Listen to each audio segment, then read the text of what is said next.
আর একটু হলেই যেন বড়সড় একটি দুর্ঘটনা হয়ে যেতে পারত। দর্শক, বিস্তারিত দেখুন পুরো ভিডিওতে।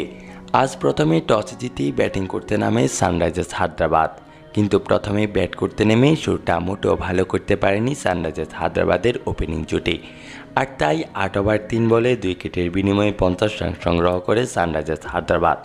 নবম ওভারে বল করছিলেন চাহাল তার চতুর্থ ডেলিভারিটি করার সাথে সাথে বটের ছক্কা মারেন ট্রাভিস হেড। এরপরে বল মারেন ছক্কা। ওভারের লাস্ট বলও ৪ মেরে দেন হেড।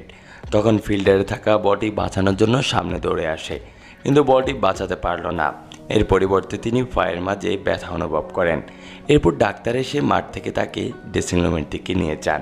তিনি হয়তো পায়ের ইনজুরির কারণে আর খেলতে পারবেন না।